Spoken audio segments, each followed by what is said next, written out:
But tonight, the big kicker is Comet Elenin. I mean, this is a topic that is coming back with a passion. And, excuse me, Bill, we're getting some hiss in the background. I can hear that too. Okay. I don't think. Did it I'm just not sure start? whose phone My that air is coming conditioner. from. Pardon? Now it's gone. Now it's gone. Okay. Excellent. It's probably my air conditioner. Aha, all right. All right. Well, first off, you know, since we published our article on Yowza, I put up a substantial article on the Tara code, and we've been following this thing. The interesting part about Comet Elenin right now is that this whole situation is really reminding me a lot of what happened in 2003, but with some very big twists, some very big differences. Back in 2003, that was the Nancy Leader non-event. And, you know, back then it was a very organic stampede. It was principally ginned up by the guy that did Blindsided. Hazelwood was his name. And yeah, Mark Hazelwood. And so we had something that kind of started off easy and then built up and then came to a hard crescendo. And then when the non-event occurred, which was, we had published an article with the interview with Zachariah Sitchin on Yowza, and we didn't see it happening back then.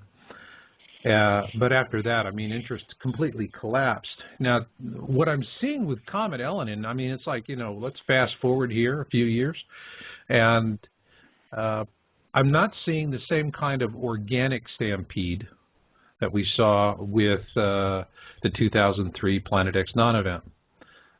It's a very synthetic stampede. It was something where once the object was announced, you don't have this normal process of people chewing on it and finding it and coming up with their ideas and notions. Literally, it was, you know, comb the waterfront for every kind of off-the-wall idea imaginable and get it out there working, pump it up.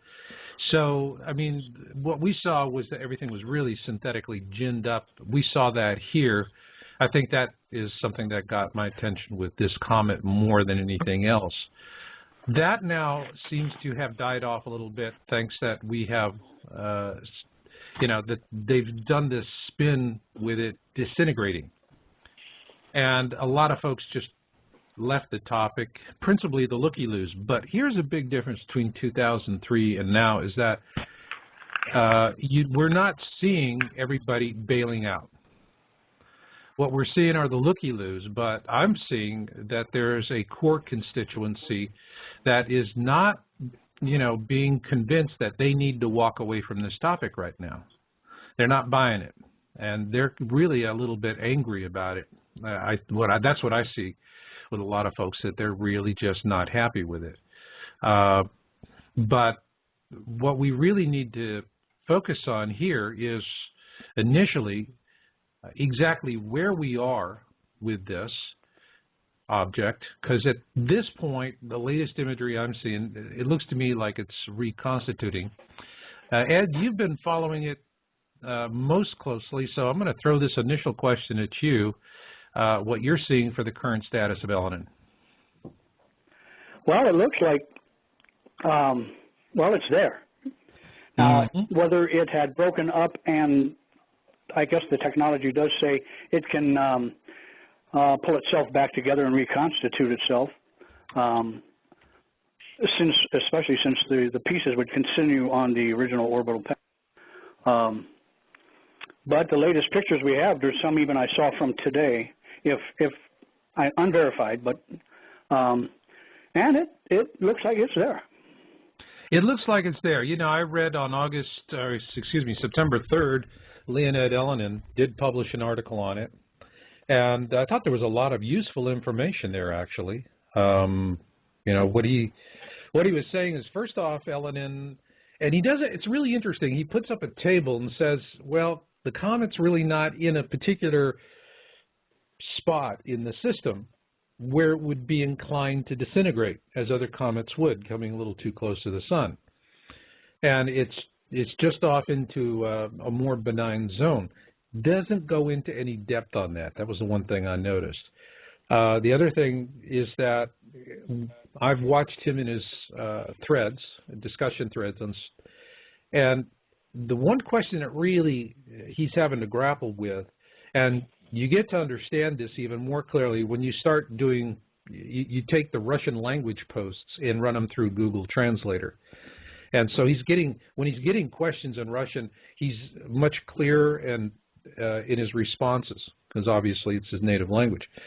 Now, what he is saying is that he believes that the comet is disintegrating and that it is going to crumble, but this is a projection. It is an estimate.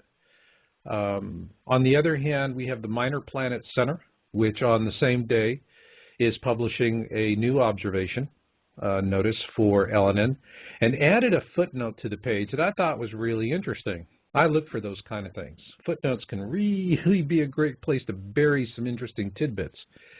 And in the footnote, it said that there was discordant observations, which is simply saying, hey, people aren't agreeing on what they're seeing. So based on the fact that there's not a universal agreement amongst astronomers as to exactly what they're seeing with the object, then Minor Planet Center said, well, that disagreement, that variance, if you will, substantiated their estimate that the comet was disintegrating. That is interesting as well for what it goes. But with that in mind, let me go to John DiNardo. John, what have you seen? Hey, what have you seen on Elenin, current status on this that's caught your attention? I have to confess I have not been studying it at all. So I can tell you what I've learned, how comets behave, but regarding Elenin, I think you should speak to the other folks in our assembly here. Okay. Well, we brought you in, because we want to do Earth changes on this show. And, we'll talk about Elenin in this first half, and then we're going to really get more heavily into the Earth changes, because that is a big priority concern for me. There are things that are going on with shifting weather patterns. I mean, we have firestorms in Texas like they've never seen before. Every time you pick on the news, the weather guy's going, well, this is a 100-year event. Everything is a 100-year event. We're having one 100-year event after another, or we're having something that we've never even seen before. And I think that is something we really need to focus on, because that's going to be the greatest impact for people in terms of their survival preparation and planning. Let me go to Richard. Richard, on the Elenin story, have there been any late developments that have been interesting for you? Well, yeah, as far as the Torah code aspect of it, a few days ago when we heard that the comet might be breaking up, we weren't sure what to make out of that. And I remembered, in the Bible code book that Michael Drosnin wrote that was published in 1997, he had two tables on page 155. The first one said Comet 5772, which is the Hebrew calendar year for 2012. By the way, the year 2012 in the Hebrew calendar starts this month, which is kind of interesting. It says Earth annihilated, but then he says, but where 2012 is encoded, there is also a statement that disaster will be prevented. So then he had a second table that said Comet, it will be crumbled, I will tear to pieces, 2012. And I remembered having read that rather cryptic table a long time ago and ran over to the bookshelf, yanked the book out, and sure enough, there it was. And we didn't know there would be a comet this year, or that it would be crumbled or be torn to pieces. So then that instigated a process where I contacted the professors and rabbis who are the Torah code experts, that being Rabbi Matityahu Glazerson, as well as Dr. Robert Haralick. Told them what I'd found. I sent them a scan from the book so they could see the table, and so they wouldn't have to go get it out of their library. And in short order, I had new tables on Elenin from Rabbi Glazerson. And the first one he sent me was back on the 23rd of August. Now you have to understand, these tables are generated using computer software, using equidistant letter sequencing out of a 3,321-year-old text, which is pretty unbelievable at times. But his first table had the word Elenin and Nibiru, which is within a few characters of each other. It says under Elenin, the star, And then there were two dates. One said 2013 to 2014, and then it said in 2011 to 2012, meaning that it was going to be a little bit in each of those years, or it could be in the overlap between the Hebrew calendar and the Gregorian calendar, is the way we're looking at it. So we thought that was interesting and thought, well, maybe it seems that could mean that Elenin is going to be visible this year and into 2012, and Nibiru perhaps in 2013 and 2014. Now, we don't know exactly what it means. We just don't know. So then after that, I got another table that was a bit more descriptive, and Glaserson was really excited and actually called me from New York to say he had found within one of those tables where it said Elenin and Nibiru in 5771, that's this year, the star. He came up with this date, the 20th of Elul, which is in Hebrew September 19th to the 20th. And he was quick to point out, I don't know what this means. I don't know what the date means. So we're kind of intrigued with that date to see what's going to happen on between the 19th and 20th of September. We just don't know. And then when the comet crumbled, he sent me a new table where he looked that up. And this one was really a big table, and it said, Elenin, to be finished, which is interesting to have all of that in one line. To be finished, will break, broken, the comet star in 5772, and then at the bottom left of the table it says, in the end of days, which is always a rather awesome kind of sentence to have appear in one of these tables. So all I can say is we learn more about these Torah codes all of the time. We don't always know how to interpret them correctly.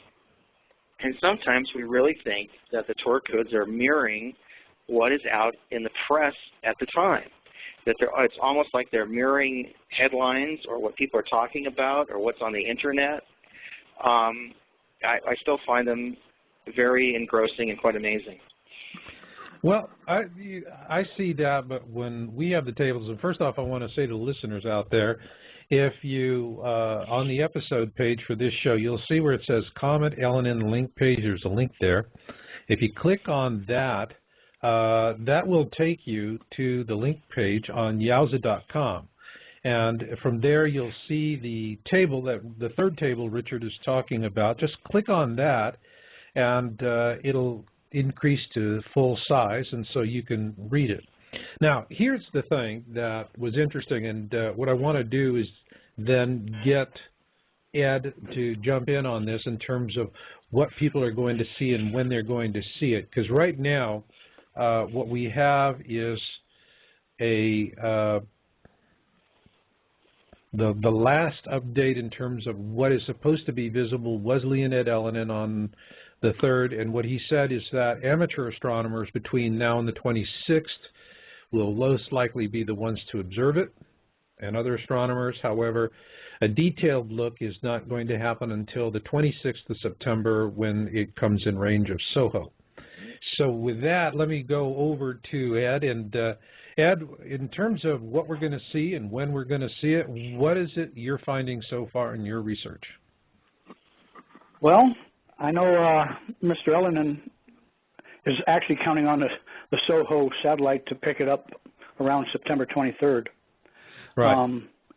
Which I don't understand if he said it disintegrated, but anyway, he finished his story with that, and that we can expect around the beginning of October, the comet should appear in the pre-dawn sky. He doesn't say if that means we'll see it with the naked eye or not. He didn't elaborate on that. But we entered the danger zone here a few days ago, as you well know. And with Richard, I might bring up the one thing that really throws, I don't know about Mr. Masters, but it really throws me, is the one on the Torah code where it says the dates in September, right? I mean, boom, that's only about 5 or 6 days from a bad time for us with that comet. It's going to be in a nasty position. If it speeds up more, it could be there around that date. It's interesting. We don't know what the date means, but we are kind of keeping our eye on things. Well, you're doing that, but you know what I saw with the three-core Torah code tables, and I mean, first off, let me just explain to my listeners, if you're familiar with Bible code, Michael draws in Torah code, it's the same thing except it's a much more sophisticated, broader study because you have a team of researchers, they're professionals in various disciplines, whether it's cryptography or linguists or rabbis, they're all bringing a lot of expertise to it. And I was really surprised that these three tables could be generated as quickly as they could. The thing that we need to really focus on here is that you have, in three tables that you have provided for us, we have Elenin, we have Nibiru, and we have 5772. That is what really is catching my attention. And if we're having this kind of a situation where these three things are, that to me is, yeah, on one hand, we have to be concerned with coincidence on the appearance of dates on multiple tables. But this, to me, where 5772, Nibiru, and Elenin pop up on three tables at three times transcends coincidence. I think that what we have here is more a case of lending credibility to this third table that Ed is concerned about, the second one, which has saying that something around Elul. The 19th or the 20th. Elul. Right. And what you have to understand is this is, let me put a little sequence here for you. All right. You have, on September 11th, and you have Leonid Elenin saying, is somebody sniffing up real hard out there? They're having a hard time breathing? And, but you have coming in, we have the September 11th, Leonid Elenin says it's not going to survive the 11th. So if it survives the 11th, that's a different ball game. And it, from the imagery we're seeing now that's starting to come in, it does look like it could be possibly regenerating a new coma. The last one was blown off by a CME. Now, it survives perihelion, then it's going to its next point, which we raised in the video, which is the 26th, which is when it crosses the ecliptic and is at its closest distance to Earth. Now, in between those two is an area of high interaction with the sun. And 19th to the 20th caught my attention most particularly because this is something that's referenced quite often in the scientific literature on Elenin in comparisons with Comet S4 Linear. And S4 Linear in 2000, just before it crossed the ecliptic, man, it came apart like it hit a wall. It was just really a spectacular sight. So on the 19th to the 20th, we're looking around the same time period, a few days before crossing the ecliptic, which is when Linear popped. So here we have September 11th, perihelion. Leonid Elenin says it's not going to survive that. We have the second Torah code table that talks to the 19th to the 20th for something, which, if we compare it with what happened to Comet S4 Linear in 2000, is a dead-on hit. Then on the 26th, we know it's an important date because think about it. That's when SOHO is aimed to pick it up, to follow this object once it crosses the ecliptic and it's at its closest point to the Earth. So when I'm looking at that one table, and we just have that one date reference to the 19th and the 20th, but I think it's a really, really strong date reference. Did the term the star stick out to you, Marshall?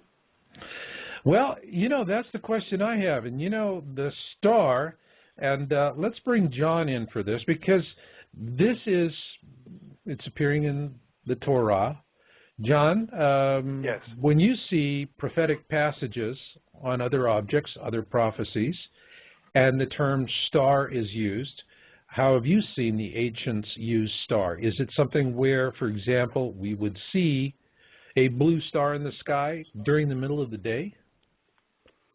Oh, well, I'm trying to recall. specific passages. What comes to mind is similar to what you're asking, and that is in Isaiah chapter 63, verse 6. Now, I'm reading from the Complete Jewish Bible, which I think has a better translation of this particular verse than does the King James. Isaiah 63, verse 6, and this is God speaking through Isaiah. Quote, "In my anger I trod down the peoples, made them drunk with my fury, then poured out their lifeblood on the earth." Well, look at the word poured and lifeblood on the earth. Those words, I looked up in the King James concordance of the King James Bible, that's the Strong's concordance. I looked up the original Hebrew word from which this was translated, and I found out that it's not lifeblood, but it's actually the word netzach in Hebrew, N-E-T-S-A-C-H. And amazingly, it's spelled with a capital N. And this is a name, a proper noun given to this comet, this huge celestial body, which God is talking about in the original Hebrew through Isaiah. And I looked up the word netzach, and now I'm going to give you the exact Hebrew meaning right from the concordance. Netzach, capital N-E-T-S-A-C-H, probably identical with index number 5331, through the idea of brilliancy of color, juice of the grape as blood red, blood. Now, it says it's similar to 5331, so let's go to index number 5331, and in the Hebrew, it's netzach with a lowercase n, and it says from 5329, properly, a goal, G-O-A-L.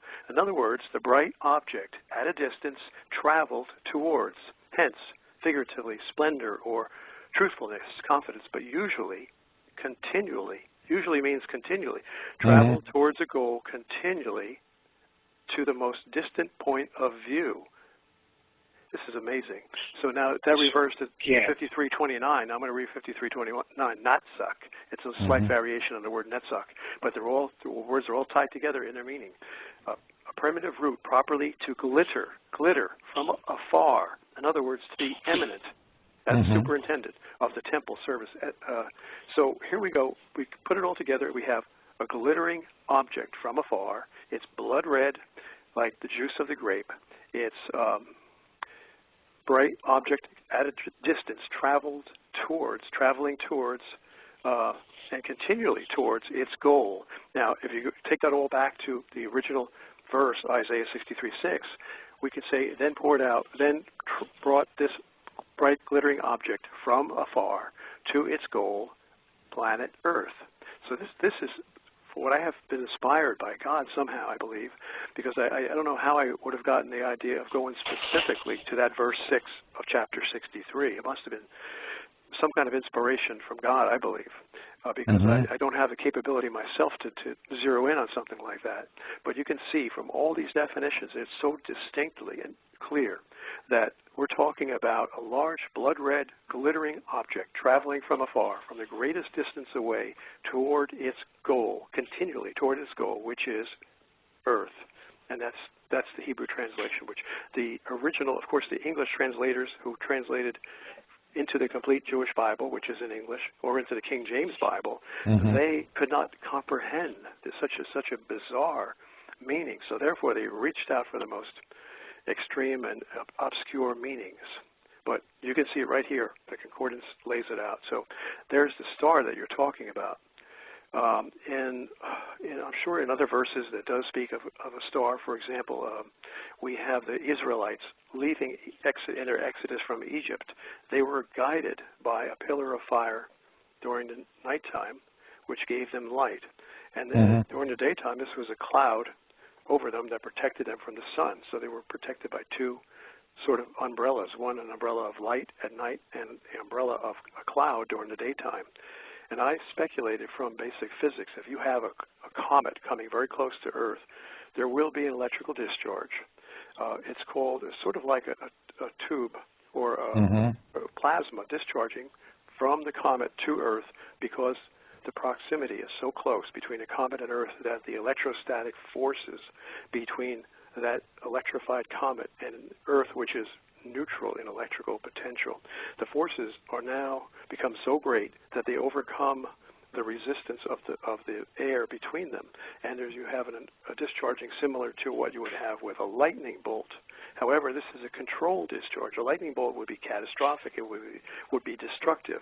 In fact, there have been cases where God brought a comet very close to Earth in the book of, well, in the case of King David, and brought it so close that the discharge was uncontrolled. It was excessive, and it annihilated 70,000 people of Israel, of the tribes of Israel, because they had, according to the Bible in 2 Samuel 24, they had sinned against God terribly, and he was punishing them. I know that people don't like to hear this about God, but David looked up, and in the scriptures it tells you that David looked up and he saw the sword of the angel of God pointing right down toward earth, and he begged God to cease this slaughter of the people, and then God repented and withdrew the sword. Now, this was a comet discharging to earth with a column of plasma.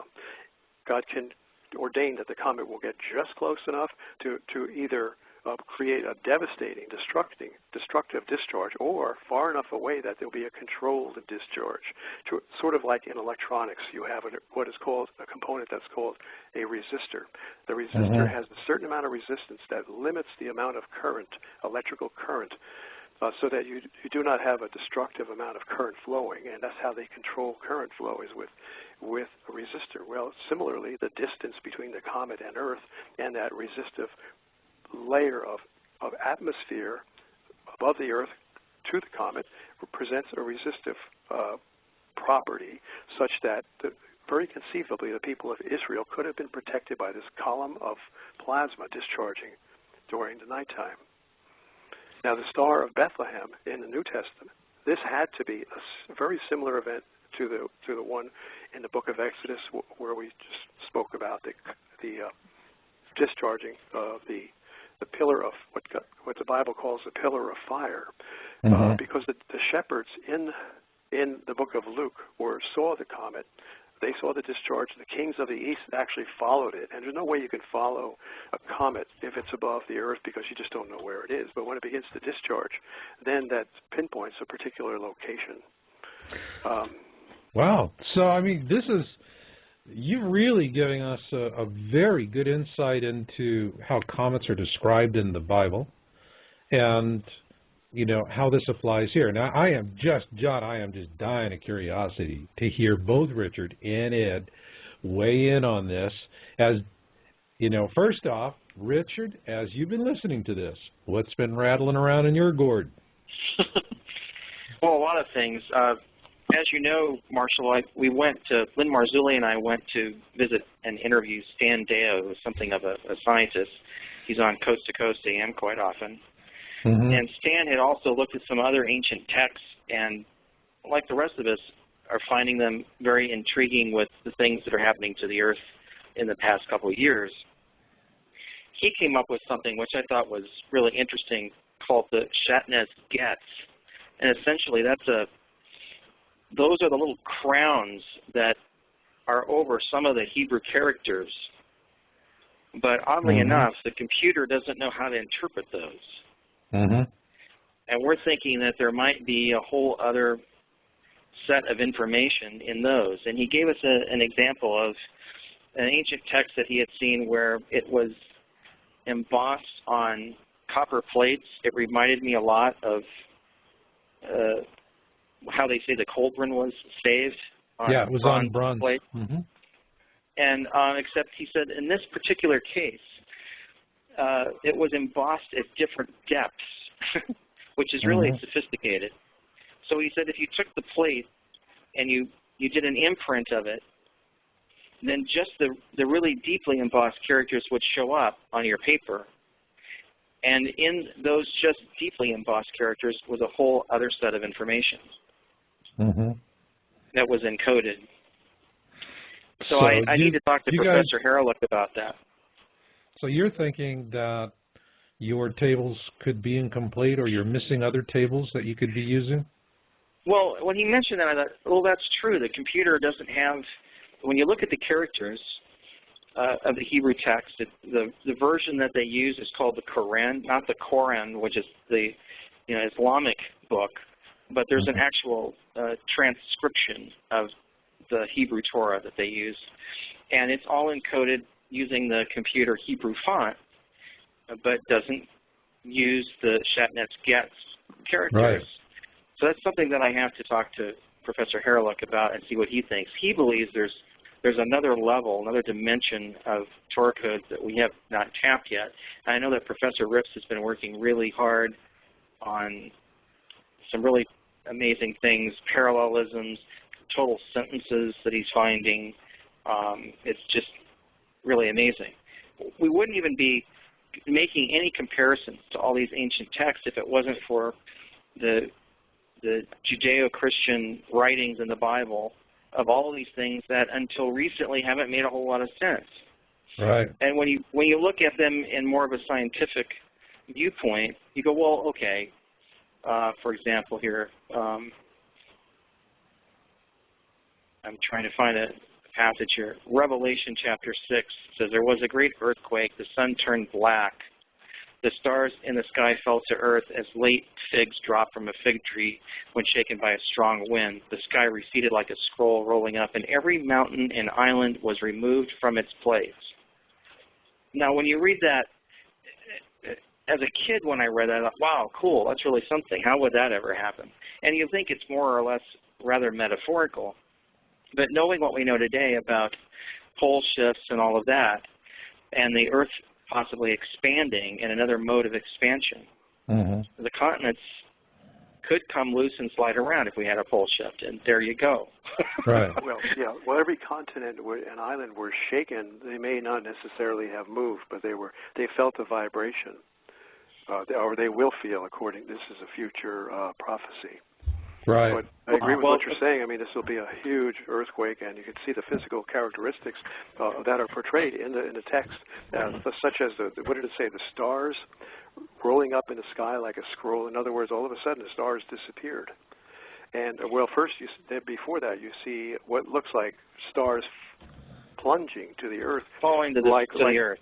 Right, as you would a fig tree shaken by a mighty wind, right? And this would clearly, well, it strongly suggests that these are meteors becoming meteorites. When it strikes Earth. They're meteorites, and they glow because of the heat of the friction with the air, with the atmosphere as they're plunging, accelerating to Earth. They get hotter and hotter from the friction until they actually begin to glow, and at some point, many of them will actually explode from the heat. It's like taking a chestnut and holding it over a fire. Eventually it will explode, or a piece of popcorn.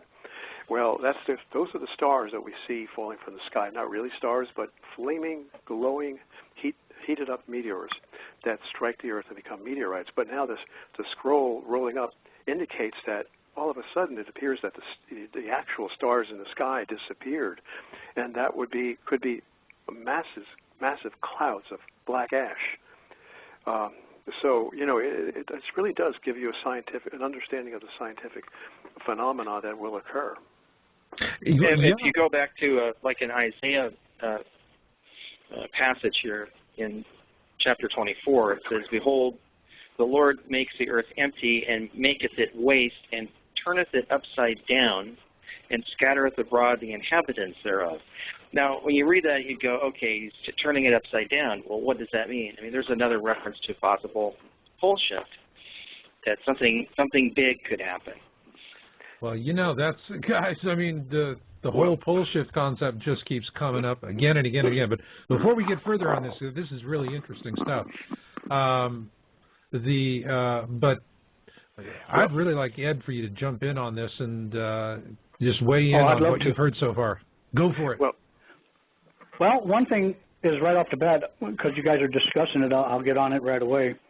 I think about, in the case of a pole shift with the continents and the tectonic plates moving so rapidly, that would make, to me, an optical illusion that the stars disappeared if this happened at night, because I would be moving so fast. I really wouldn't. Well, I mean, there's been predictions that we could move as fast as 1,000 miles an hour. That would give the optical illusion that the stars disappeared, as far as I can see. and I just wanted to throw that in there. But the main thing about that, you guys really make it interesting, is it makes me sort of freaky, is because I look at all the Bible code and the Torah code here, and they have the word Elenin, Nibiru, and they have dates. But the one thing that stuck out to me, and it didn't really fit in, was the star. And you guys covered that. I only wanted to throw in one other thing, is the Hopis consider the Kachina a star, don't they, Mr. Masters? Yeah. You know, I mean, when the thing here is that everything we've been talking about so far in terms of biblical prophecy, and frankly, a lot of the science. I mean, again, everything seems to come back to the blue star Kachina prophecy, what it predicts. You know, the thing is that the blue Kachina will unmask, all right? And what the Hopis say is that after he unmasks, the ceremonies stop. They stop dancing, which really suggests that there's an impact event or something happens as a result of it. Keep in mind, you know, as you pointed out, Ed, in the dust trail, we're going to pass through that, the residual of it between November 3rd and 7th. And in November, the International Space Station is, at this point, going to be unmanned. And I love that. You know, I mean, good Lord, you don't want those folks up there in the middle of that kind of a maelstrom. But the most recent pictures of Elenin also are a blue shade. Right. I just was told today. Yeah, no, I mean, the latest imagery on it, I just saw this stuff that just came in today, and it looks like the coma is starting to reconstitute. And it does look a little elongated. You know, I think that John had something on that. I think when, let me bring John back in. Yes. Well, and yeah, let's talk about that, the elongation, and whether that is actually disintegration or something else. Well, typically, the disintegration, it seems to me that you're correct. You folks are correct in stating that it's reforming the coma, and you can imagine why. There's a lot of plasma in our solar system that has been blown out in waves by these numerous coronal mass ejections from the sun. So as this comet, even though it got discharged, it discharged some of its plasma passing close to another one of our solar system members, perhaps. Then that's why it lost its tail or coma, but then it's beginning to reconstitute because it's picking up more plasma again as it travels through. It's like you know, like a snowball being rolled across a snowy front yard. It gets bigger and bigger. But typically, what happens with this is all basic physics from the field of electricity and magnetism, and that is when a comet comes in from deep space into our solar system, it busts through the wall of our house, of our solar system house, which is called it's called a heliosphere. It's a huge sphere that surrounds the entire solar system, and this sphere is, you can visualize it as a red glowing sphere, sort of mystical and attractive in its appearance, and it's comprised of plasma, which is electrically positive charges. And when this comet busts through the wall of our solar system house and comes into our solar system house, it picks up all this plasma, it sticks to the comet, sort of like a bee flying through the bubble, through a bubblegum bubble. The bee becomes engulfed in bubblegum and actually pulls a whole long trail of bubblegum behind it as it flies in toward the center of the bubble. Similarly, there's a tail of not physically sticky, but electrically sticky plasma. You know how sticky plasma can be when you go to open up a box of that's been shipped to your house, and it's filled with all these white styrofoam peanuts, and you dip your hand in to get the package, and all these peanuts stick to your skin and to your shirt, and you just have to, you can shake your hands and you can't get them off of there. And if you grab it with one hand, it sticks to the other hand. So that's the electrical stickiness that we're talking about, this plasma that sticks to the, of course, it's the peanuts would be negative electrons, negatively charged electrons, whereas with plasma, that's positively charged protons, but the principle is the same.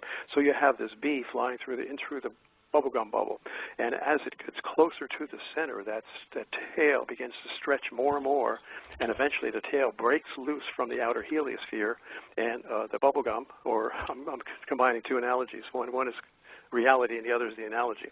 But the bubblegum strand breaks loose and it snaps in an undulating whip-like fashion and contracts toward the bee. Similarly, that plasma is beginning to accelerate as the plasma is being pulled by the comet closer to the sun. Why is the plasma accelerating? Because you have positively charged protons which are getting close to the sun, and the sun has a predominant negative charge, electrons, a space charge of electrons surrounding the sun. Because whenever it blows out a CME, the protons are like the boys in an army. You know, they're sent out into foreign shores to fight foreign wars while the girls are left at home. Similarly, the electrons are like the girls that are left at home around the sun. They don't really travel that far out because they have very little mass, whereas the protons have about 2,000 times the mass of an electron, and they travel far out. So that now you're left with a residual or female type of negatively charged sun.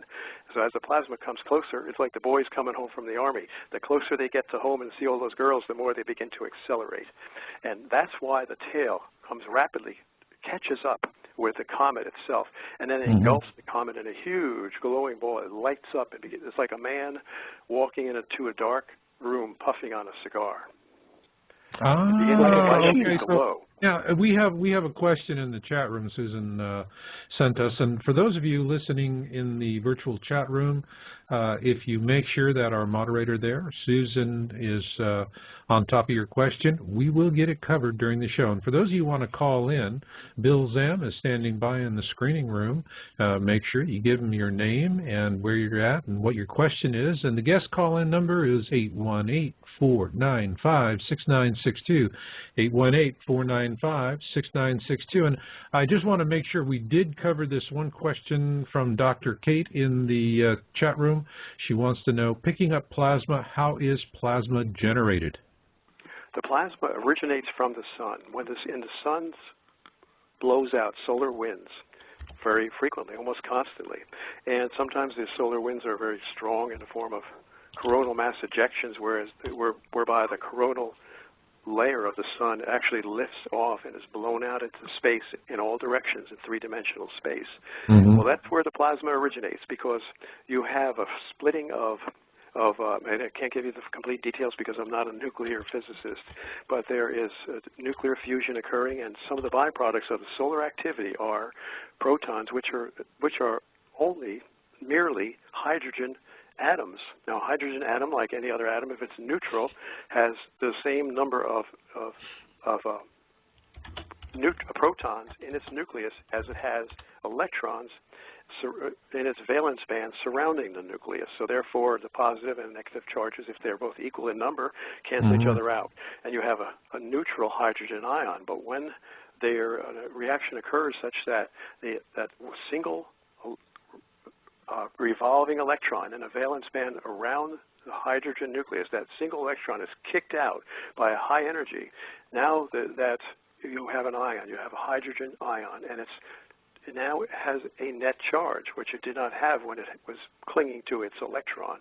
It's like a man who was married and now he's divorced. He's single. He's a bachelor again. And that's how you get protons. They're blown out. Now, a proton is about 1,841 times more massive than an electron. So you can see when the sun blows out both electrons and protons into deep space, it's like a baseball player. He has two kind of balls that he can hit. One is a wiffle ball and the other is a hard ball. Which one's going to go farther? The hard ball. That's like analogous to the proton. And that's why the protons travel so far out, because they're blown out by the force of the sun, and then they all collect in a huge sphere, many, many astronomical units out even beyond Pluto.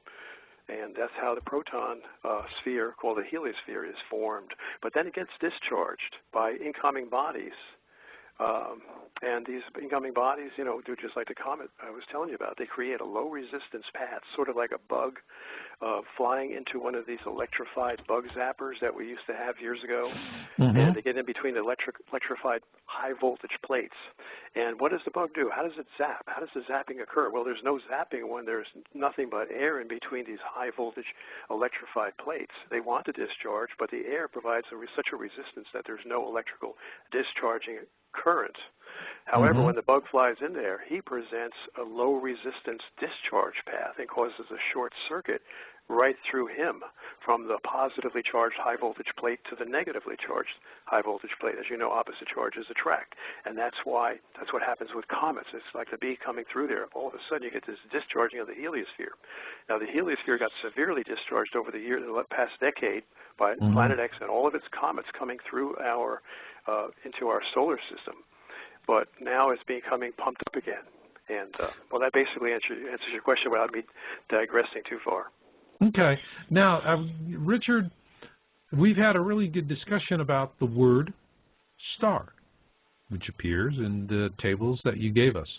Now, based on what you've heard so far about all of that, what do you assign a meaning to, or what do you think the Torah code researchers are assigning a meaning to the term star as it is used in the three tables that you provided us and which we have made available on YOWUSA.com? I think the word, the phrase "the star" came originally from Rabbi Glazerson, and he came up with a table a couple years ago that I had posted on my website, and I believe you posted it too, Marshall, that said the star Nibiru.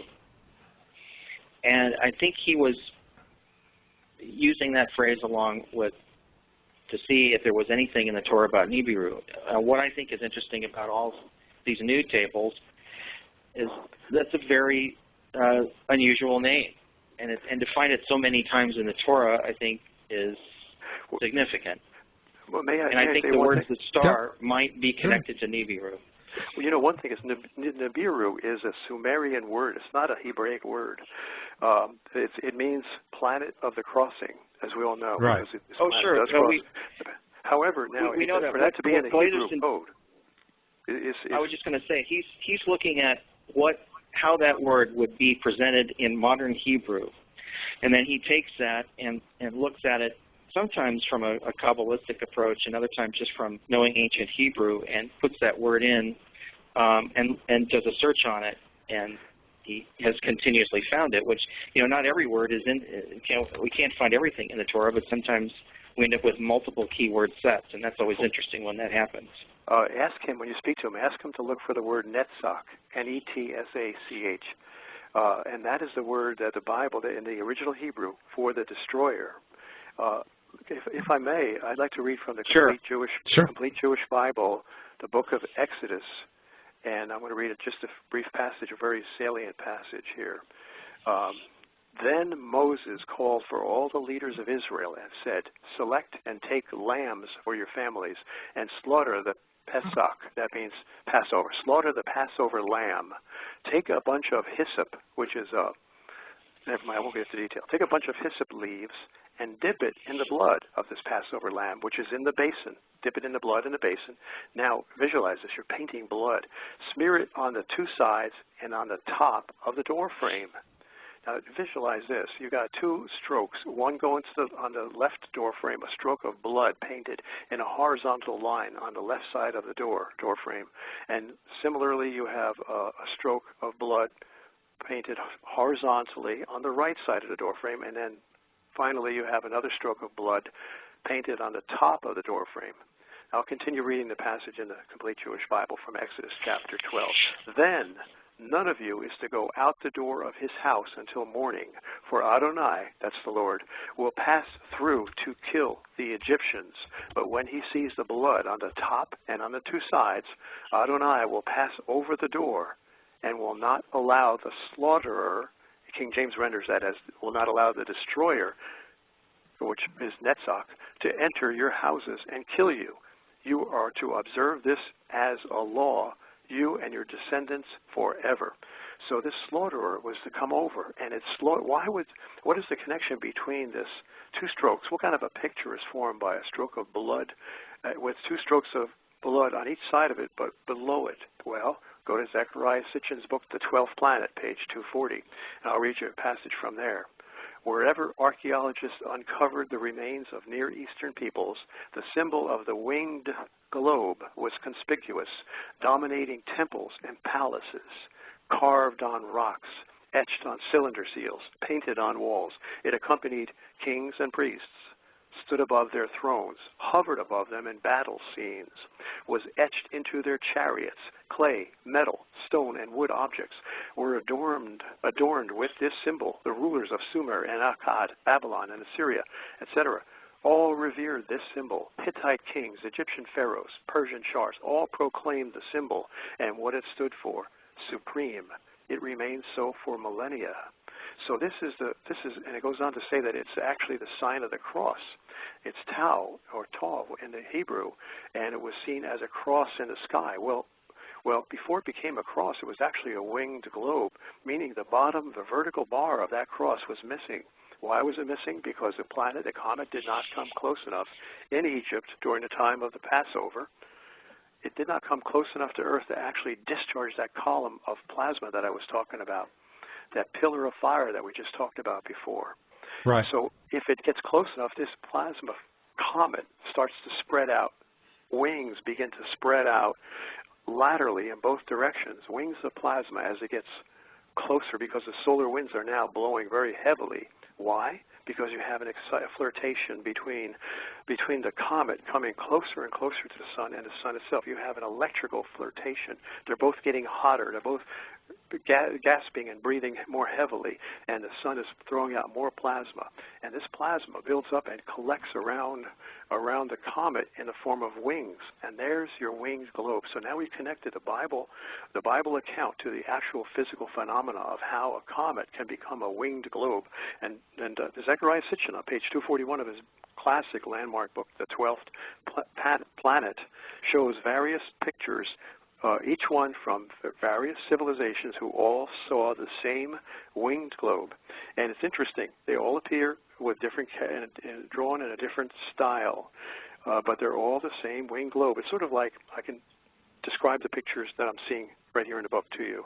It's sort of as if you were to see a big eagle flying head-on toward you. You'd see the body and the head of the eagle, but the two wings flapping on the side. Well, that's what the pictures depict. And you know the U.S. Air Force insignia is that winged globe. The Chrysler Corporation insignia is that winged globe.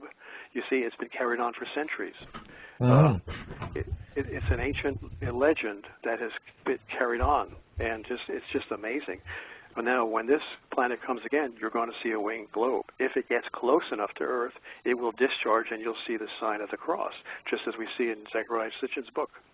And that's the Thunderbird. You know the Thunderbird that the Indians talk about? Well, I'll tell you what. Let's do this, because we're at the top of the hour here. Actually, went a little bit over. And let's pick this up on the backside, give folks a couple of minutes to put the cat out, put on the tea. And when we get back, let's work on this, and then let's start taking a look forward to projecting out what everyone could possibly see and experience between now and beginning of January 2012. So hang with me, fellows, and for my listeners out there, a little something different, kind of appropriate to our conversation tonight. This is something from 1952, Francis Langford singing When You Wish Upon a Star. And here we are. Bill, are you there?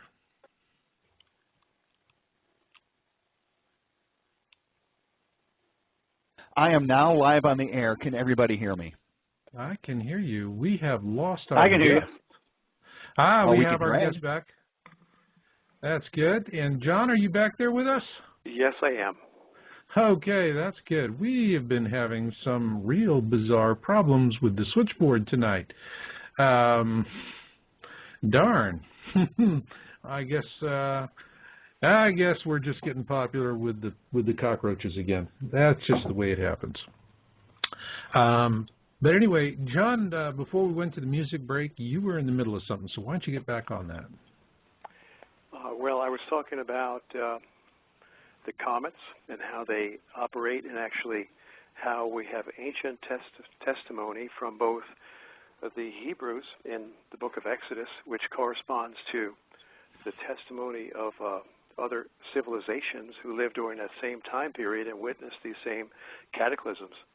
Of course, the Colburn Bible, which you have worked extensively with, Marshall, really shows the striking parallels between the Bible account in the book of Exodus and the Egyptian survivors' account of this very same period of disaster, which was around 1650 BC. And even the archaeologists point to the same time period, because in geology, the field of geology has studied ancient volcanic eruptions, and there was an enormous explosion of the Santorini volcano, which is located in the Aegean Sea, north of Egypt. They dated this explosion of the volcanic caldera, the Santorini caldera, at around 1650 BC. And many Bible scholars date the period of the Exodus as around the same time period, 1650 BC. It's very interesting how the field of science confirms the biblical prophecy and also the historical accounts of other civilizations as recorded in the Colburn Bible. But if you go to Exodus chapter 9 of the Bible, God is telling Moses and Aaron to scoop up handfuls of black ashes from the furnace and throw them up in the air in the face of Pharaoh and his magicians. This is Exodus chapter 9. And God says, when you cast that ash up in the air, I will cause hot burning ashes to cover the entire land of Egypt.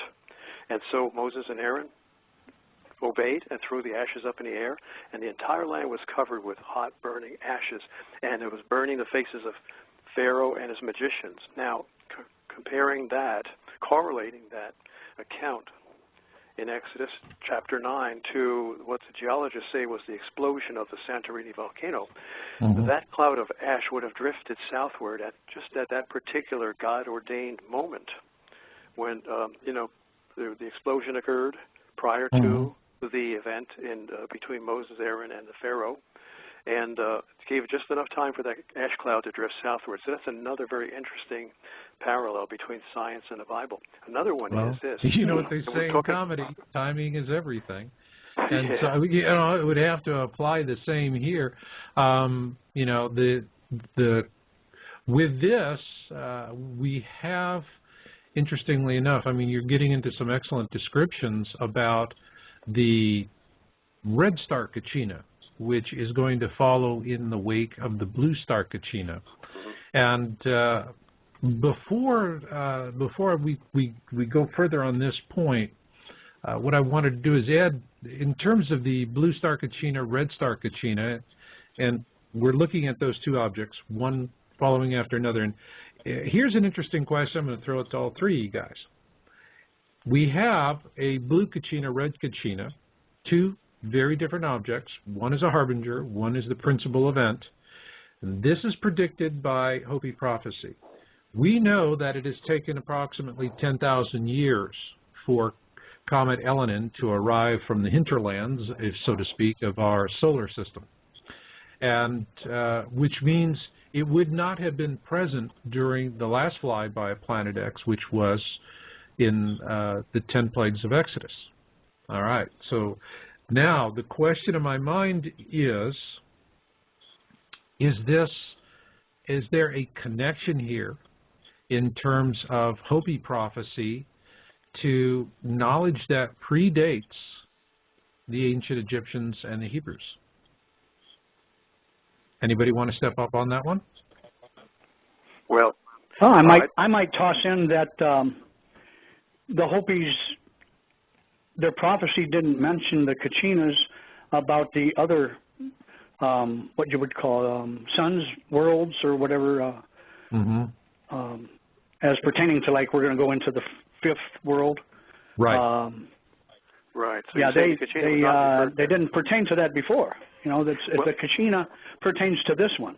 Well, it suggests to me that the Kachina has never come in before, and this is its first entry into our solar system. Right. Now, Marshall, you and I had spoken privately about this, and you also suggested this to me, that it's a prophecy of future events without any prior knowledge, not based upon any prior knowledge, such as a previous passage of this blue Kachina. It may never have occurred, but yet somehow supernaturally prophecy foretold the coming of this blue Kachina. And you know, prophecy is such an amazing phenomenon here with Edgar Cayce. It just boggles the mind to think about it. We really should get into that too. But that's what I wanted to. That was my personal belief, is that it's supernatural prophecy of something that's never occurred before. Okay. I think it's interesting as far as the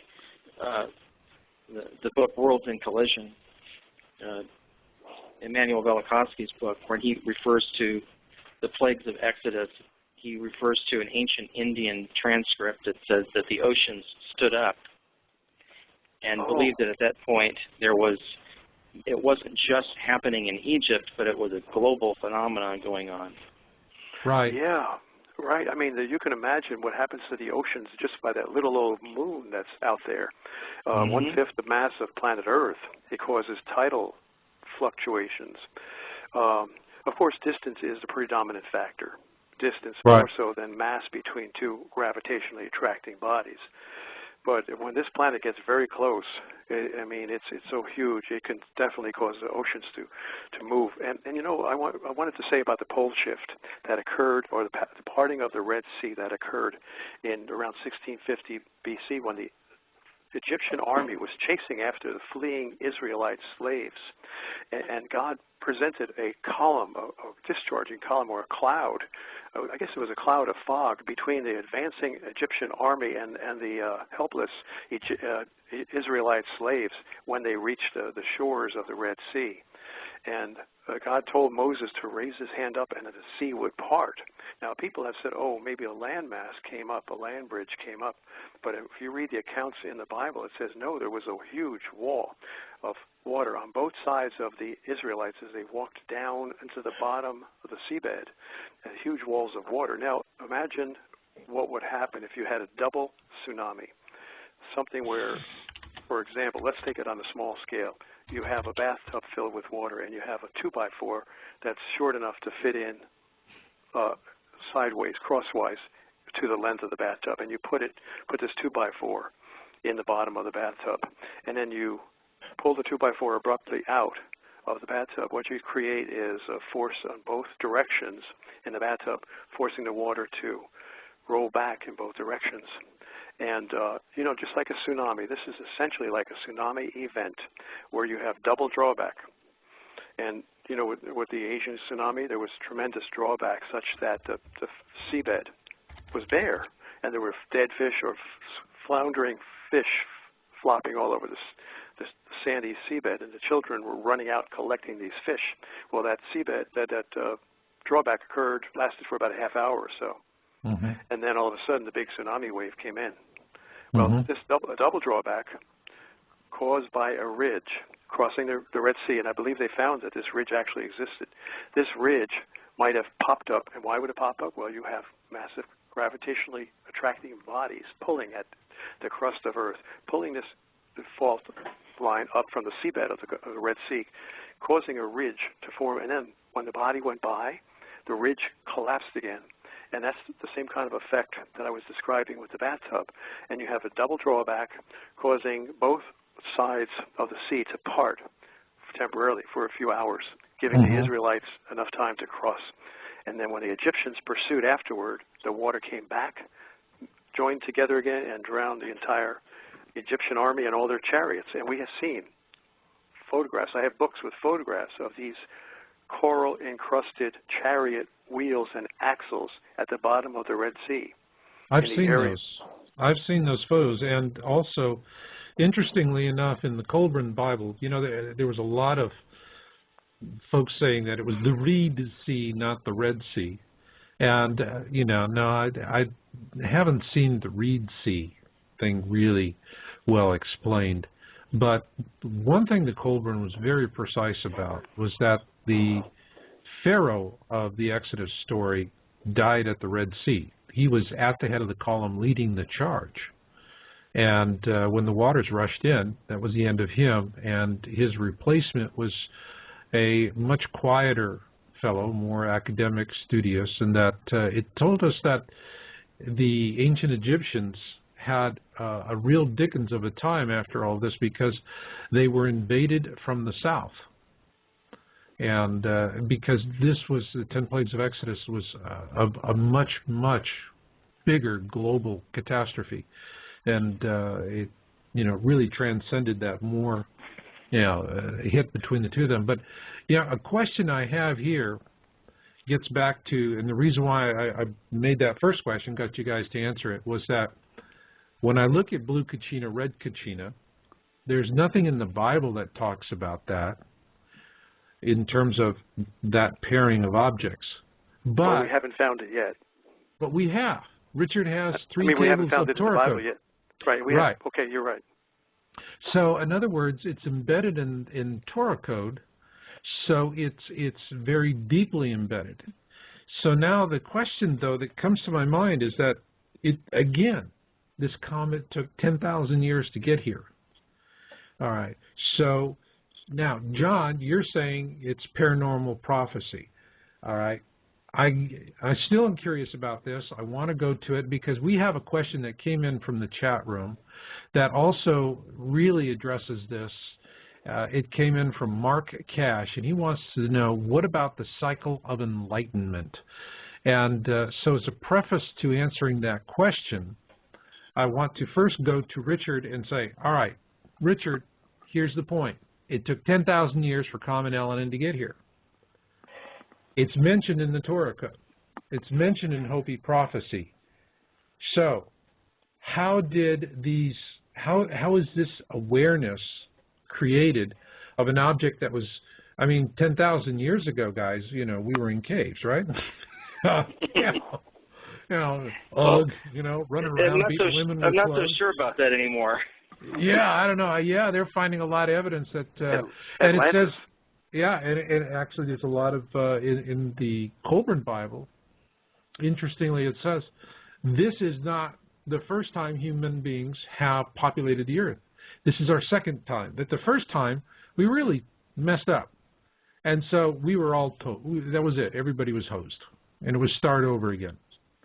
And, how we got there is kind of questionable. But, again, Richard, how do you explain a comet taking 10,000 years to arrive here? So when it left the Oort cloud, we're hanging, we're in caves eating burned meat, right? Now it's here, and our prophecy is talking about it, the Hopi prophecy, the Torah code prophecy. How? I think it's interesting. Well, the first thing that intrigued me was that a Torah code from a 1997 book would nail it so precisely. And then we go back and we really delve into it, and we end up with 3 more tables about it. I was surprised all that came up. I don't know what to make out of it. I think it's all part of the times in which we're living. I know when we produced Watchers 2, we're currently in production on Watchers 3 right now. But we interviewed a guy, Chuck Misler, who's he's got a doctorate. He has a degree. He's a very bright guy. He was in high security areas of the U.S. He knows a lot about UFOs. He's somewhat of a scientist himself. He just recently moved to New Zealand. But he had some very interesting things to say about all of these, including a couple points that he made that didn't get into the video, and I may save them for a director's cut in the coming months. But one of the things that he said was, we're living in a digital simulation, that there's another reality, and we're seeing it almost like we're living in the Matrix. I thought that was really interesting. And then the other thing he said was, it seems like almost the majority of the biblical prophecies that we've been finding, and all of us on this program this evening have been delving into that to try to research everything we can find, and we're still finding things, seems to be that the majority of all of these prophecies are talking about the time we live in now. And it's not just the comet, it's the sun, it's the moon, it's all of these things combined, and there's comments about all of them. And then you're talking about enlightenment. I think what is really interesting, if we go back to the Indian perspective, there's a Native American. Very, it says that, it's interesting. The Mayans say, we're going to the next world. So there's this. The Hopi are saying we're going to the next world. And the I Ching says it. The Jewish calendar, all right, is saying the same thing. That these are civilizations scattered throughout the world without any connection to one another. They're all issuing the same prophecies. Yeah. That's right. And what I thought was interesting, I worked on a film back in '07. It was a Leonardo DiCaprio project called The 11th Hour. You guys may have heard of it. And my job was to do all of the special features for the DVD that was pressed on that film. And one of the speakers was an American Indian, Oren Lyons, who's currently out of New York. And we're trying to get in touch with him for Watchers 3, and we have some other contacts as well that we're looking into that are very interesting. And I was really impressed with him almost more than anyone else on the special features because of what he said about 2012 and enlightenment. And he said, and I played you that clip a couple years ago in my studio, Marshall, and you probably remember what he said. He said that, well, enlightenment. He said it would be like you're going swimming, and behind you, you see this very large dorsal fin coming towards you. He said that would be a time of enlightenment. Oh yeah. And I just, it's interesting when you're saying that. Susan just chatted in something from Mark Cash, and I thought this is useful, so I want to read it for everyone. Is that there is a theory that every roughly several thousand years, humanity has gone through these cycles of enlightenment, where everyone at the top of the cycle is knowing good. For example, God then, as the few thousand years pass by, humanity leaves enlightenment. So we get smart, then we get dumb. Then we get smart again, then we get dumb again. I mean, guys, is this something 2 steps forward, 2 steps back, or is it 2 steps forward, 1 step back, or is it 1 step forward, 2 step back? What do you think? Let me start off here with Ed. Personally, I'm in the age of stupid, but I'm waiting for the smart part to come. But I think we've seen. Let's just say I'm very familiar with a lot of Eastern philosophy. We can just say the Eastern mind thinks in a circle, whereas the Western mind thinks in a straight line. Thus, they believe in reincarnation. Everything is a circle. It comes back around, which is a cycle. It obviously cycles. Why wouldn't that conform to it? It appears that way. If you look at everything that's around the world being found by the archaeologists, it is, to me, showing many cycles of people being pretty sharp before. And, if we think we're special, I would beg to differ. There's been some flying machines and every other, what do you call them, submarines and things like that before. We're not the first to come up with this. And I don't know the cycles of all that, but I do know it must be cyclical because it's in several different carbon dating type situations. That's right. So perhaps, and the Hopi believe we're going to go into this fifth world or fifth life, and basically that's when we have it made. Maybe we reach the end of the cycle. Yeah, I mean that's definitely a possibility. It's what I'm really kind of focusing on here is, in the last half hour of the show too, is if all of this is coming together, because what we're really waiting for is to see exactly what Elenin is or is not going to do in the next few weeks. And let's just put it out there that, folks, if anyone's talking in absolutes, they're smoking the good stuff, because this story has got more curves than a donkey trail, has had from the very beginning, but it is an Earth-crossing object, and that is a concern. And so now I want to get to the whole point of this interview title, which, explode or does it crumble?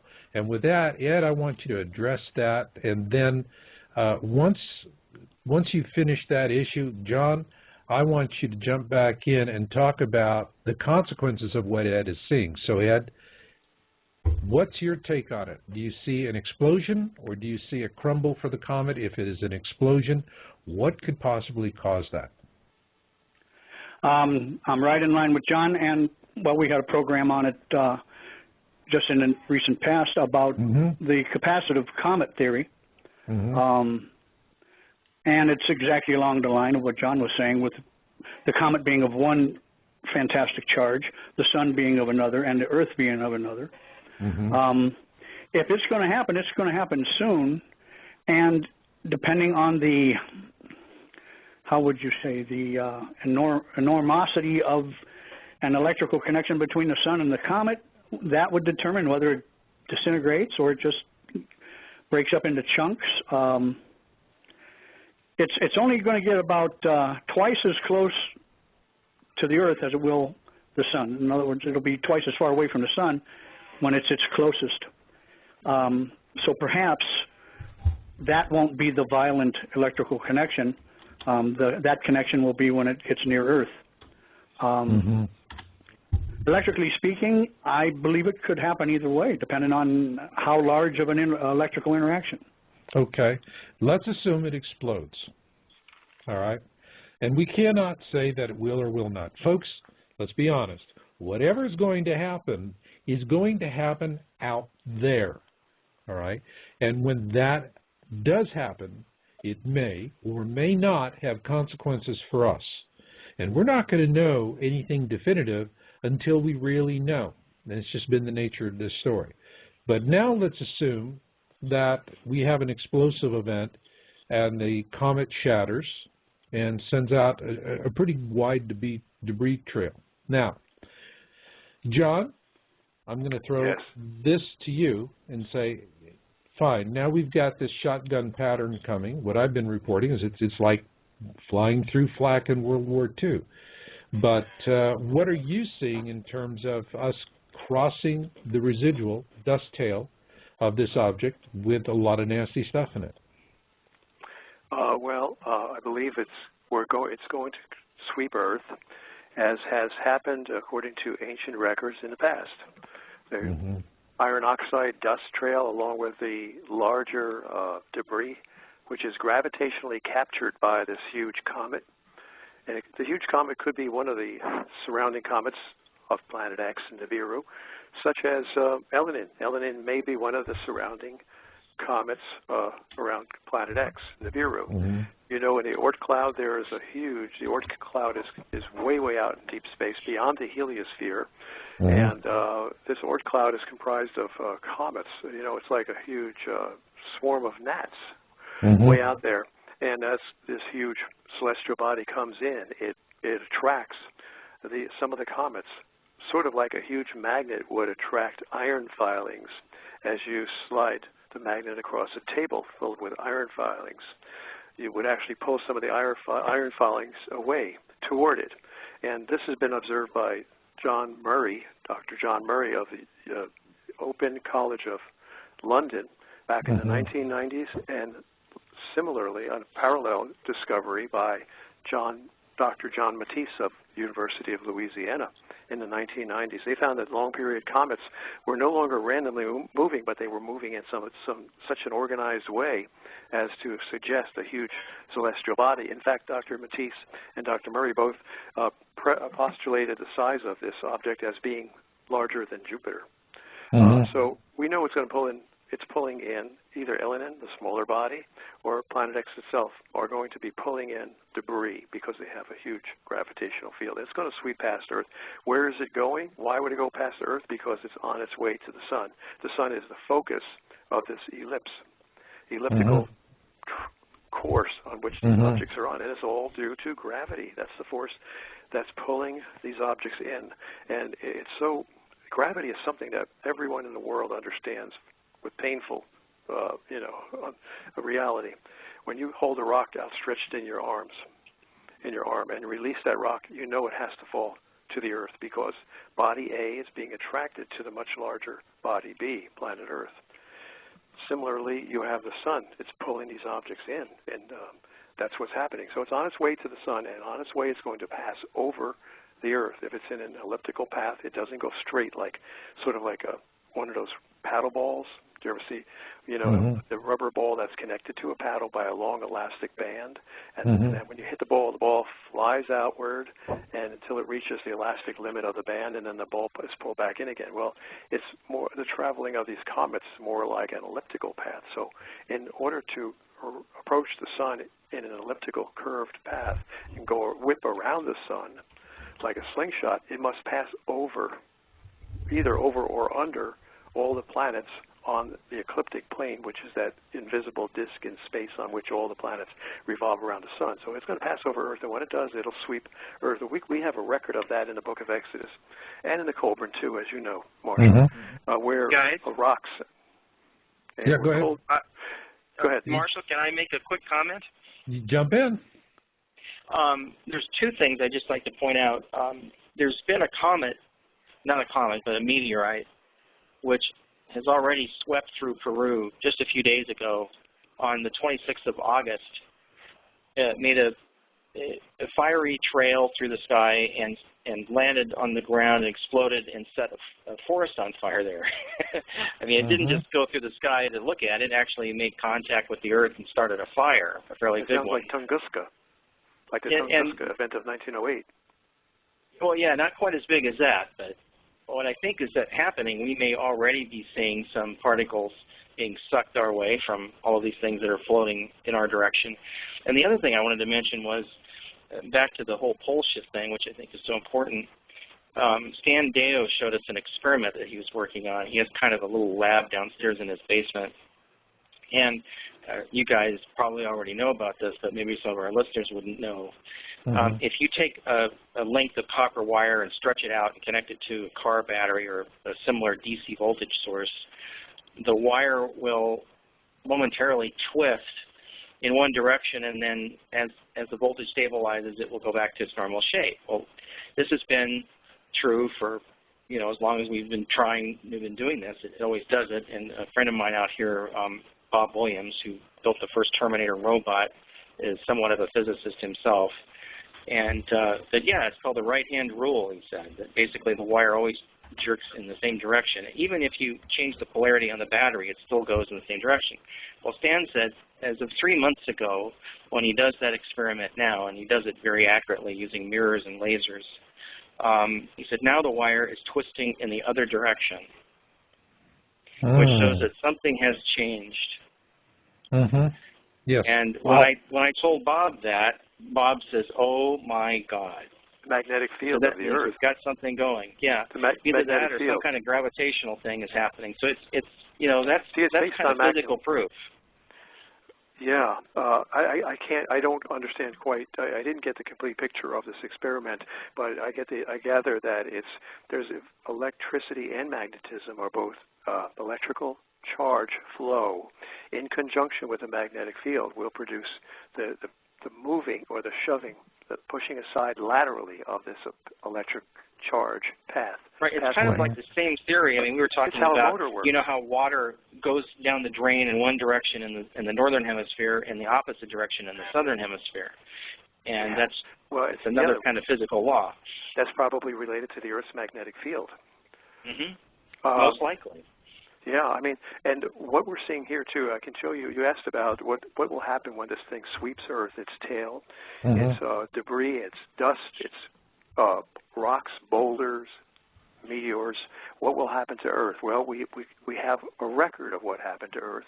If you go back to Exodus chapter 9, reading from the Complete Jewish Bible again, Adonai the Lord said to Moses, reach out your hand toward the sky so that there will be hail in all the land of Egypt, falling on people, animals, and everything growing in the field throughout the land of Egypt. Moses reached out with his staff toward the sky, and Adonai sent thunder and hail. So this is more like electrical. Thunder is created by lightning, or as a generation of electrical discharge creates the sound of thunder. I'll continue. Adonai sent thunder and hail, and fire ran down to the earth. Adonai caused it to hail on the land of Egypt. It hailed, and fire flashed up with the hail. It was terrible, worse than any hailstorm in all of Egypt since it became a nation. Throughout all the land of Egypt, the hail struck everything in the field, people and animals, and the hail struck every plant growing in the field and broke every tree there. But in the land of Goshen, where the people of Israel were, there was no hail. So now, this was a micrometeorite storm. Yeah, I mean, you had electrical discharge sucking rocks down. You had electrical discharges pulling rocks down, and you had fire. It was not ice hail. It could have been ice hail, but more likely rock hail, because the ice would have melted. Well, one thing that's interesting, I don't mean to butt in too much on, it's okay, but I want to say Revelation. Go ahead, Ed. The parallel verses in Revelation. Because when I was just saying, you know, we've described so many anomalies in this and that, you know, from the Bible and such. Doesn't that sort of pertain to what's going on now with the Earth? We're seeing exactly. some, like we were talking earlier about everything's 100-year record. That's right. We're seeing anomalies all over this planet right now that we really haven't really recorded before. Well, the insects, for example, insect inundations were part of the Exodus, the plagues of Exodus. And Marshall talks about that in his book, the Planet X Forecast, the 2012 Survival Guide. Yeah, and this hail is also described. Now, we can get a better fix on what's going to happen, not by by combining Exodus, the Exodus account of the fiery hail that struck Earth, and the fiery hail that's predicted in the book of Revelation, predicted to come soon. Does anybody have their King James, or I could read it in a complete Jewish Bible? I believe it's Exodus chapter, is it 8? Where it says, fire and hail mingled with blood. Well, that's the same thing as what Exodus said. See, Revelation is Exodus deja vu. There's actually several passages all through the scriptures that pretty much account the same thing. It's said in different ways. In Malachi chapter 4, Isaiah 24, Isaiah chapter 30, Isaiah 13. I could just go through the laundry list of these ancient prophecies, and they're all basically confirmed in the book of Revelation, just said in a little different way. And also in the book of Enoch. I mean, you go into Enoch 80, it talks about the moon is like, you know, basically acting goofy. It's not appearing when it's supposed to. And then last week we had an article on the internet from, was it Singapore? I'm trying to remember exactly. It's somewhere in Indonesia where they were celebrating Ramadan, and the moon didn't come up when it was supposed to, and they didn't know how to end their celebration. I mean, and that's like big news. A year ago. Yeah, and then we had, you know, basically we had done a shoot on the moon in Watchers 2 and showed that it had rotated. Well, there's really more going on than just the moon's rotation. The shadows were off. Its times of rising and setting were different. Where it's supposed to come up on the horizon seems to be different. I mean, it's just, you know, there's some people that believe we may eventually lose our moon entirely if it keeps doing these antics. Right. Yeah, it's all over the place. Getting back to then we just learned, like, just 2 or 3 days ago, Marshall, I think I sent you the link, that NASA was shooting up a satellite. They're going to do kind of like what SOHO's doing to the sun. They're sending up 2 satellites to the moon, and they're putting them in orbit. Right. Yeah, they're putting them in orbit over the lunar surface. They're going to orbit only 30 miles off the surface, and they're going to be sending a signal to each satellite. So if the moon does something gravitationally, they can sense that between the 2 satellites and record it. So why are they doing that? They're not talking about the moon. And when we called Griffith Observatory to try to get some information on the moon, they wouldn't speak to us about it. So I think all of those things are really significant. Same reason they're evacuating the ISS. Well, sure. We don't know. Right. Yeah, I mean, there's certainly something going on there that they're not telling us about. In fact, at ISS, they sent up so many space shuttles with many tons. I remember collecting these obscure articles from the press over the past several years. Many, many tons of equipment were sent up to the space shuttle, and the unlikely excuse was that it was used for repairs. Well, you don't send up, you know, like 50 to 70 tons of equipment for repairs. They were doing something with that space station. Something, and I suspect they would shoot down objects. I don't know. We lost one recently. One yeah, I mean, we lost shuttles, and yet we were so determined that we continued on with the program, and now all of a sudden they're stopping the shuttle program.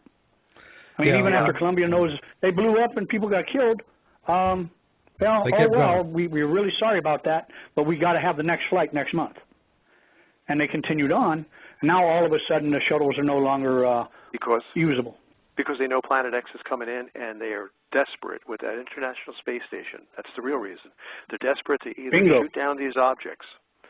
That's what they're doing, is launching a firing platform, probably, to shoot down these objects. Because, look, the ruling elite, these sneaky guys who control all of NASA telescopes and have underground cities where they're going to escape, hopefully secure themselves from this disaster. These men are living on the same planet as we're living on. They don't want to be struck by meteors and asteroids. They don't want to be part of that global disaster. So they're desperate to shoot down these incoming rocks, which are becoming more and more dense objects, asteroids, meteors that are approaching Earth. So that's the whole reason for the ISS and the phony excuse that they're shutting it down for sure, because now it's going to be a firing platform. It's already equipped. That's why. And the Russian crafts are no longer good. That is, Soyuz, which goes back to the 60s. I mean, I think it's thin. But, guys, we're clocking down here, and I've got 3 really good questions that came in from the chat room Susan gave me, and she's been asking, okay, when are you going to get them out there, Marshall? And so, all right, Susan, I'm going to do it. I'm going to do it. You got me. You got me cornered. All right. Now, we have from Mick Outlaw. He said, we still don't know if Elenin itself is 1 or 2 pieces, do we? That's question 1. Number 2 is from Nancy Lalonde. Question, if Elenin disintegrates or explodes, could the remnants be considered the nephews that are supposed to be traveling with the blue star Kachina if we go with the idea that Elenin is the blue star Kachina? And then finally from Lori Corbett, Jeffries, what if the comet holds together and then reaches the sun, and both combined, could they create a huge electrical charge zapping the Earth? So there's 3 questions on the table. Who wants to go first? Ed? Okay, I'll go. Which question? Give us the first question. Pick your poison, fellas. We got to answer these 3 questions. 1, if it disintegrates, will that be the nephews? I believe so. I think I can take that one on and say, yeah, if it disintegrates, that would certainly be the nephews, because the nephews are not directly related. They're not satellites, in other words, objects that are going to be in orbit around Elenin and directly tied to it. But it could be fragments that are following along. There's imagery that shows other objects on a similar track that are flying kind of like in a formation. Like in parallel, yeah. Blue Angels kind of a thing. So they're in formation. That's going. So that there, I got that one for Nancy Lalonde. We have the first one, though, and I think, Ed, this was probably the best for you, is do you think it's in 1 or 2 pieces? Latest photography shows 1 piece. Even as recently as 2 days ago, they thought it was in 2 pieces. But the latest photography that I saw and was spoken of today said it looked like it was 1 piece. Okay. And that's as up to date as we can get on it right now. All right. Now, let's... Are there any good photographs of it yet in the past day or so that we can... Yeah, actually there is. And the comet it's not as bright as it was before. Really, looking at it reminds me more of what it looked like before the coma expanded to the diameter larger than Jupiter. So I mean, like a couple days ago. I mean, is there anything like today? That's and today. I also saw. Did you guys hear Richard Hoagland's report on Elenin on Coast to Coast the other night, where he compared it to some kind of second-dimensional object? He said it was triangular. So I went to the actual NASA footage and looked at it myself on the SOHO footage, and there is no such anomaly. It was like 1 frame of it where it was kind of squirting out in like 3 different places, and the next frame after that it was clearly wispy and didn't look anything like that. He just picked a single frame that I think made it look like a spacecraft, but I don't think that's what it is. Yeah, sensationalism. It's sensationalism, and it's like, and also with the imagery, a lot of times you have to factor in. It can take a day or 2 for processing. I find amateur astronomers are much better at getting the stuff up quickly, whereas from the more traditional sources, it's a day or 2. I think they say for image processing, I don't know, I did image processing stuff with Lockheed Martin, a day or 2. No, it doesn't take a day or 2. It takes a day or 2 for intelligence officers to decide whether or not to release it. Let's be honest about that. So... Well, these photographs were pretty good. Yeah, they were. It looks like It's they're not embellished. They really looked good. They look good, and the object looks stronger than what back when last week when they came out. We had these big glaring headlines. Doomsayers humiliated, and it's turning into a pile of rubble, and it's no problem. You get in and actually read the articles and the sources that they're citing, and they're not saying what the headlines are saying, but the headline spin was really something to just kind of kill interest, which it did to a certain point. But real fast, because we just have a few minutes left here. We got 3 minutes left on the air. And Richard, in terms of the Torah code, all right, we've had a very far-ranging conversation technically with Ed and with John. Now, have you heard something tonight that sheds new light on your Torah code tables? Well, nothing of this evening yet. I think we're kind of waiting to see what happens to the date that's coming up in September, which is really just about 10 days from now, I guess. Yeah, even the 19th. Yeah. 26th. Yeah, well, the 26th is when Blaserson wrote me. Yeah. I just was going to say briefly, Rabbi Blaserson wrote me just a few minutes ago to say he's still in New York, so I can send him a question to see if he's found anything else with that. Now, some of these tables were discovered really quickly, and they haven't been run through Professor Harelick's Monte Carlo experiment. Mm-hmm. Last time I talked to Professor Harelick, when they do a table, and it's really an important one, such as they thought that the Fukushima disaster was a really important table. And he ran it through a million other texts. I mean, if you can imagine. Just to get a p-value, we got 2.5 out of a million, which is like really super significant. And you go, well, how are they getting a million other Hebrew texts? And he said they have a randomizer that takes the whole Torah and continuously just jumbles up the letters in it. And they use that same text over and over up to a million times. And they link up to 1,000 computers to run the tests. I mean, I don't know how they're doing this, but they have lots of ways of getting this stuff checked. I mean, it's phenomenal what they're doing. Well, we'll have to follow up, but guys, we're out of time tonight. Before we close the show, I wanted to read a little poem that came up on my Facebook page from a fellow by the name of Stuart D. Moore. I thought this was really good. Twinkle, twinkle, little Elenin, how I wonder where you've been. Up above the world so high, gaining brightness in the sky, hurtling through the outer void like a stony asteroid. Twinkle, twinkle, little star, now you're brighter by so far. Elenin, Elenin, now it's clear, you are coming very near. I can see your shape in fact, as I brace for the impact. Twinkle, twinkle, little star, how I kaboom.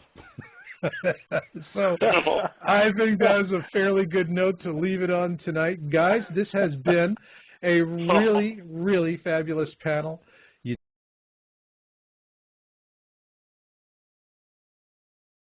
But tonight, the big kicker is Comet Elenin. I mean, this is a topic that is coming back with a passion. And, excuse me, Bill, we're getting some hiss in the background. I can hear that too. Okay. I don't think. Did it I'm just not sure start? whose phone that is coming from. Pardon? Now it's gone. Now it's gone. Okay. Excellent. It's probably my air Now conditioning started. Aha, all right. All right. Well, first off, since we published our article on Yowza, I put up a substantial article on the Torah code, and we've been following this thing. The interesting part about Comet Elenin right now is that this whole situation is really reminding me a lot of what happened in 2003, but with some very big twists, some very big differences. Back in 2003, that was the Nancy Leader non-event. And, back then it was a very organic stampede. It was principally ginned up by the guy that did Blindsided. Hazelwood was his name. And Mark Hazelwood. And so we had something that kind of started off easy and then built up and then came to a hard crescendo. And then when the non-event occurred, which was, we had published an article with the interview with Zachariah Sitchin on Yowza, and we didn't see it happening back then. But after that, I mean, interest completely collapsed. Now, what I'm seeing with Comet Elenin, I mean, it's like, you know, let's fast forward here a few years, and I'm not seeing the same kind of organic stampede that we saw with the 2003 Planet X non-event. It's a very synthetic stampede. It was something where once the object was announced, you don't have this normal process of people chewing on it and finding it and coming up with their ideas and notions. Literally, it was, you know, comb the waterfront for every kind of off-the-wall idea imaginable and get it out there working, pump it up. So, I mean, what we saw was that everything was really synthetically ginned up. We saw that here. I think that is something that got my attention with this comet more than anything else. That now seems to have died off a little bit, thanks that we have, you know, that they've done this spin with it disintegrating. And a lot of folks just left the topic, principally the looky-loos. But here's a big difference between 2003 and now is that we're not seeing everybody bailing out. What we're seeing are the looky-loos, but I'm seeing that there is a core constituency that is not, you know, being convinced that they need to walk away from this topic right now. They're not buying it, and they're really a little bit angry about it. That's what I see with a lot of folks, that they're really just not happy with it. But what we really need to focus on here is initially exactly where we are with this object, because at this point, the latest imagery I'm seeing, it looks to me like it's reconstituting.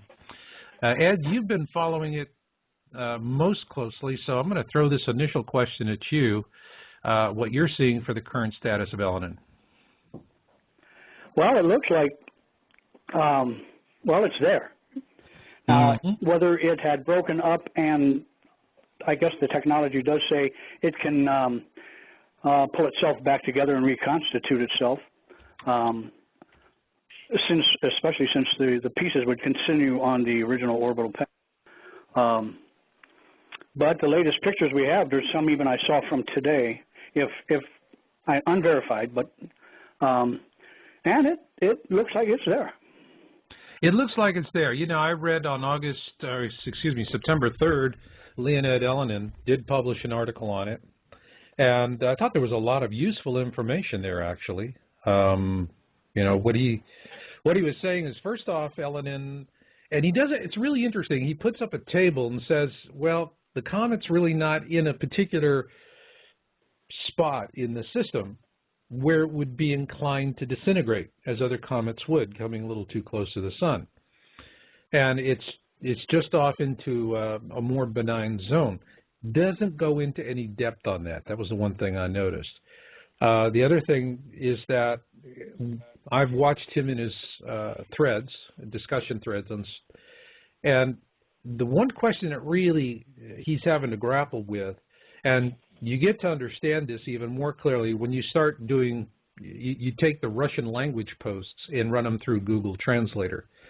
And so when he's getting questions in Russian, he's much clearer and in his responses, because obviously it's his native language. Now, what he is saying is that he believes that the comet is disintegrating and that it is going to crumble, but this is a projection. It is an estimate. On the other hand, we have the Minor Planet Center, which on the same day is publishing a new observation notice for Elenin, and added a footnote to the page that I thought was really interesting. I look for those kind of things. Footnotes can really be a great place to bury some interesting tidbits. And in the footnote, it said that there was discordant observations, which is simply saying, hey, people aren't agreeing on what they're seeing. So based on the fact that there's not a universal agreement amongst astronomers as to exactly what they're seeing with the object, then Minor Planet Center said, well, that disagreement, that variance, if you will, substantiated their estimate that the comet was disintegrating. And that is interesting as well for, you know, what it goes. But with that in mind, let me go to John DiNardo. John, what have you seen? Hey, what have you seen on Elenin, current status on this that's caught your attention? I have to confess I have not been studying it at all. So I would just, I mean, I can tell you what I've learned, how comets behave, but regarding Elenin, I think you should speak to the other folks in our assembly here.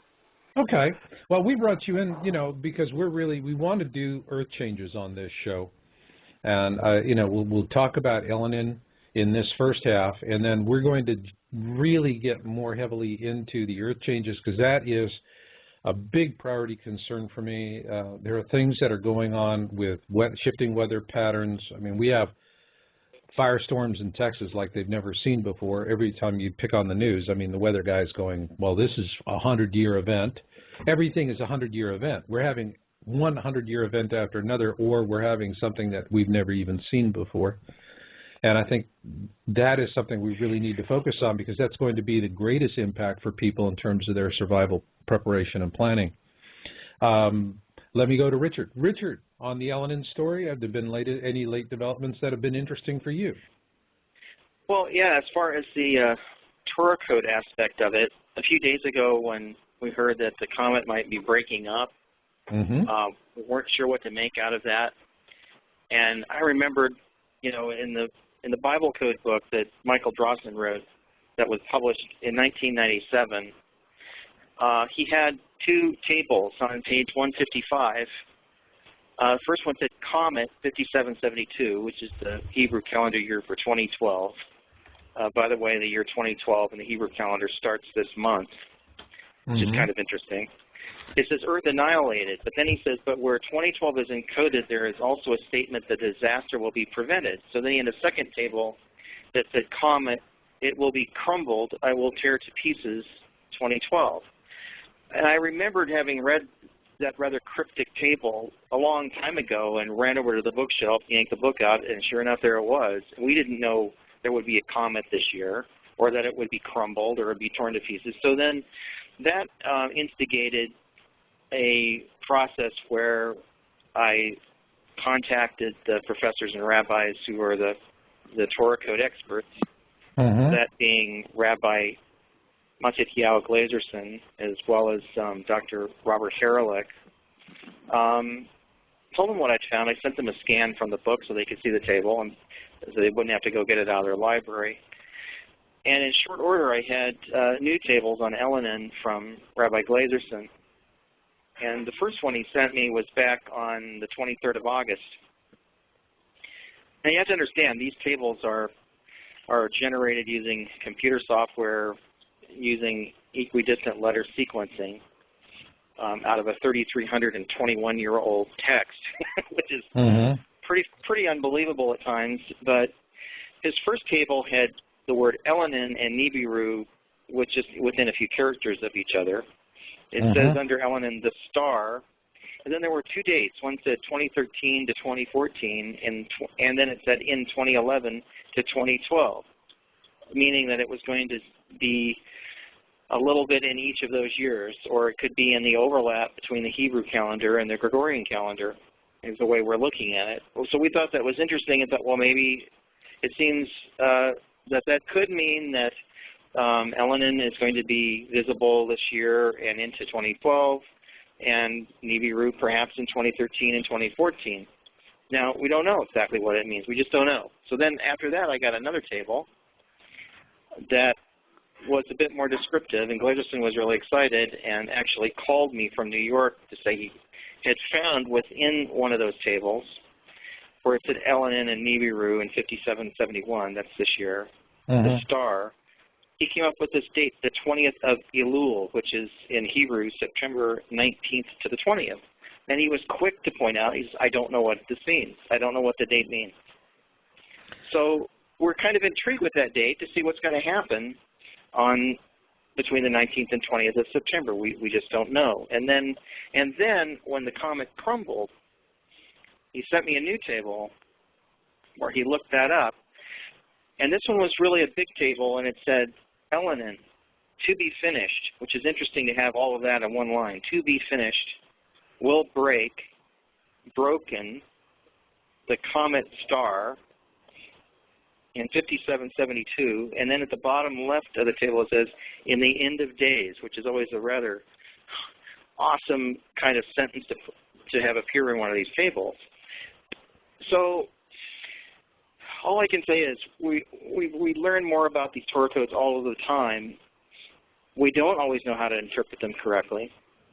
And sometimes we really think that the Torah codes are mirroring what is out in the press at the time. That it's almost like they're mirroring headlines or what people are talking about or what's on the internet. I still find them very engrossing and quite amazing. Well, I see that, but when we have the tables, and first off, I want to say to listeners out there, if you, on the episode page for this show, you'll see where it says Comet Elenin link page. There's a link there.